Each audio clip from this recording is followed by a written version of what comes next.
What's up, fight fans? Thank you once again for coming through. As always, much appreciated. Remember, hit the subscribe button if you guys are new to the channel. For those of you that are not new and you come back to watch video after video after video, thank you so much. I want to shout out a couple of guys that you should be watching.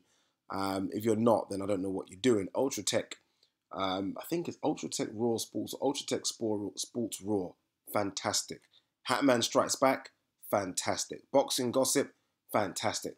There's a few others as well, but those are probably the top three that I do listen to. I think they're all great and have different styles, and they all know their shit. So if you guys are not watching them, please start watching or listening, as it would be, because a lot of them don't show their face. I think I'm one of the only ones that does show my face sometimes. But as good as those guys are, none of them would ever be as good as what Box Talk was with me and Ryan. There could be a video coming soon. I am in London, so watch this space. All right, let's get straight into the video. Anthony Joshua. Does Anthony Joshua need to go to the US to become a sports superstar? That was what Amir Khan was alluding to recently. And normally, when Amir Khan talks, I can't lie to you, I normally try and find the mute button on my remote control as quick as humanly possible, because most times he does chat a bit of BS. On this occasion, I'm thinking he might have a point. Look, Anthony Joshua is a big superstar in the UK. There's no two ways about it. I mean, he done 90,000 at Wembley for Klitschko. I mean, 78,000 for Takam. Even if it was Pulev at the Principality Stadium in Cardiff, and he's going to do exactly the same number against Joseph Parker. He's touched over the million pay-per-view buy number now, that magical million pay-per-view buy. So he definitely is a boxing superstar. He's sponsored by the likes of Beats by Dre, Lynx, Under Armour, Range Rover, Jaguar. It's ridiculous. So I think it's fair to say he's already surpassed anyone's wildest expectations in terms of where he could go. And he's only, 20 to 21 fights is it in? It's astonishing. But let's be honest. This is a tiny island we live in. Yes, we used to run the world many years ago, but we're a very tiny island.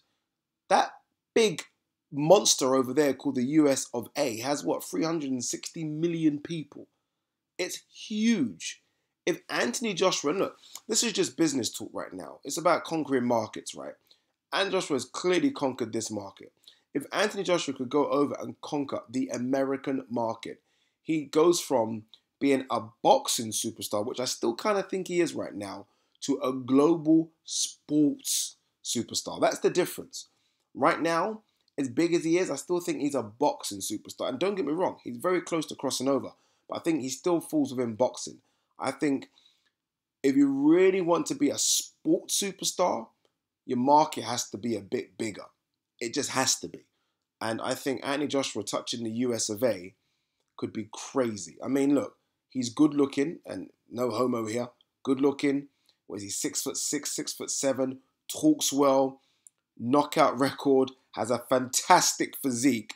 I mean, they would go crazy for someone like that. They've been begging for someone like that. They obviously don't fancy Deontay Wilder yet. So someone like Anthony Joshua would tick all the boxes.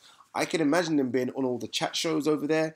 He just has that charisma and personality. And I think Amir Khan in this occasion is absolutely right.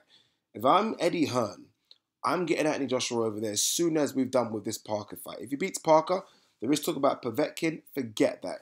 Give him anyone over there in America.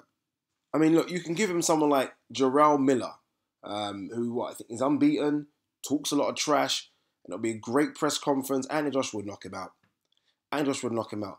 Fighters nowadays seem to want to stay in their home comforts, and I get it. You got your fans behind you. You want the greatest of all time, Muhammad Ali. Go and look at his record on BoxRec. This guy went everywhere.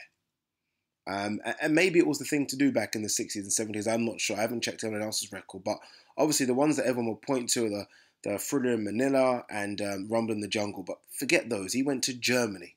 He went to the UK. He went to Ireland. He went to Zurich. He went to the Bahamas. He went to Canada. And I've always said, for me, if you're a world champion and you want to be a global superstar, then your brand has to go global. So look, on this occasion, I think Amir Khan's correct. And I'm not saying Anthony Joshua should go and do what Amir Khan did, which is leave the country for pretty much 8 years of his career and now try and come back when your career is dead. I'm just trying to say, go over there, have a couple of fights, let the US market know who you are. And if he does, say he beats Jarrell Miller and then maybe has one more before Wilder, how big is the Wilder fight versus Joshua? Because if the American market know who he is, the American market. So he's already guaranteed 1.2, 1.3 million pay-per-view buyers from the UK. We know that already. Chuck in the American market if they're impressed with him. Chuck in that. Chuck in Showtime going crazy and promoting the hell out of him, which they can do.